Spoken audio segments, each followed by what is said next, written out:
Si j'ai traduit ces deux reportages, c'est parce que j'étais sur le cul en apprenant les informations que j'ai voulu partager avec vous.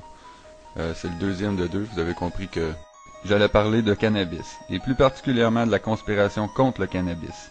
Pour ce faire, je vais commencer par vous divulguer ma source. C'est un article de Doug Yorkey, intitulé « La conspiration contre la marijuana, la vraie raison de l'illégalité du cannabis », et vous pouvez le trouver sur illuminatinews.com.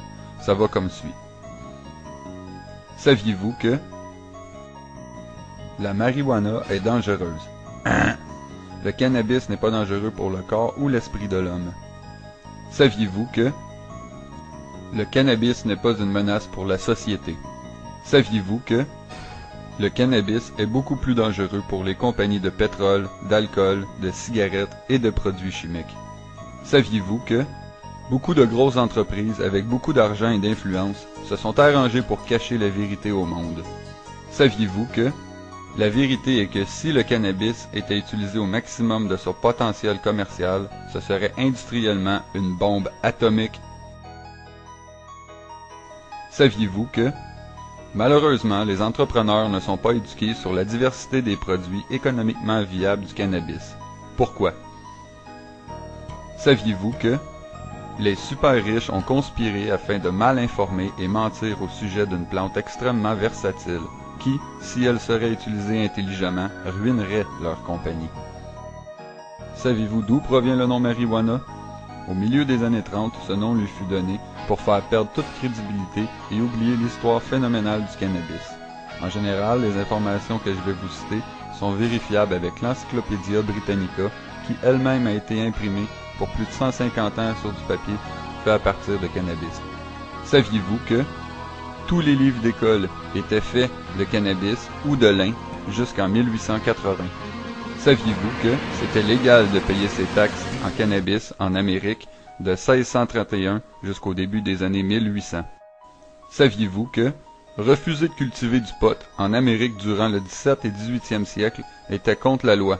Tu pouvais être emprisonné en Virginie de 1763 à 1769 si tu refusais de cultiver du cannabis.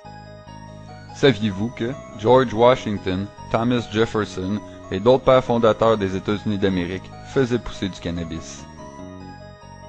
Saviez-vous que Benjamin Franklin possédait un des premiers moulins à papier et produisait à partir du cannabis? Saviez-vous que aussi la guerre de 1812 était pour le cannabis? Napoléon voulait couper l'exportation de la Russie vers l'Angleterre. Saviez-vous que pendant des milliers d'années, 90% de toutes les voiles et cordes de bateaux étaient en cannabis? Saviez-vous que 80% de tout textile, linge, drap, draperie, etc. était fait de cannabis jusqu'en 1820? Saviez-vous que les premières Bibles, cartes, chartes, même le premier drapeau américain ainsi que la Déclaration d'indépendance et la Constitution américaine étaient faites de cannabis? Saviez-vous que la culture la plus prolifique dans plusieurs États était le cannabis? En 1850, c'était une année record pour l'État du Kentucky avec 40 000 tonnes de cannabis. Le cannabis était la culture la plus prolifique jusqu'au début du 20e siècle. Saviez-vous que les plus vieux écrits connus au sujet de la culture du cannabis datent de 5000 ans avant Jésus-Christ en Chine? Même l'industrialisation du cannabis nous provient probablement de l'ancienne Égypte. Saviez-vous que Rembrandt, Gainsborough, Van Gogh et beaucoup d'autres ont principalement peint sur des toiles de cannabis? Saviez-vous que en 1916, le gouvernement américain prédisait que vers 1940, tout le papier proviendrait du cannabis, comme ça plus besoin de couper d'arbres? Les études gouvernementales démontraient que 1 acre de cannabis égalait à 4,1 acres d'arbres. Les gouvernements avaient développé des plans d'action, mais saviez-vous que jusqu'en 1937, les vernis et peintures de qualité étaient faits d'huile de graines de cannabis? 58 000 tonnes de graines de cannabis furent utilisées en Amérique en 1935 pour les produits de peinture. Saviez-vous que le premier modèle T d'Henry Ford a été construit pour fonctionner au gaz fait avec du cannabis? L'auto elle-même a été construite en cannabis. Sur sa grande propriété, Ford fut photographié à travers ses champs de cannabis. L'auto avait des panneaux de plastique de cannabis 10 fois plus résistants que le métal. Saviez-vous que le cannabis fut appelé la première culture milliardaire? En 1938, c'était la première fois que l'argent de la culture dépassait le milliard en prévision. Saviez-vous que un magazine d'ingénieurs mécaniques ont publié un article en 1938 intitulé « La plus profitable et désirable culture qui peut être cultivée » disait que si le cannabis était cultivé en utilisant la technologie d'aujourd'hui, ce serait de loin la récolte la plus répandue à travers le globe. Saviez-vous que la culture et la production de cannabis ne détruit pas l'environnement? Le bulletin 404 du département de l'agriculture américaine conclut que le cannabis produit 4 fois plus de pulpe et de 4 à 7 fois moins de pollution que le bois. Le temps de croissance est court, ça pousse dans tous les États ou provinces. Les longues racines pénètrent et brisent le sol pour le laisser en condition parfaite pour la récolte de l'année suivante. Le dense tapis de 8 à 12 pieds étouffe les mauvaises herbes plus bas. Le cannabis peut apporter énormément à l'agriculture ainsi qu'à l'économie nord-américaine.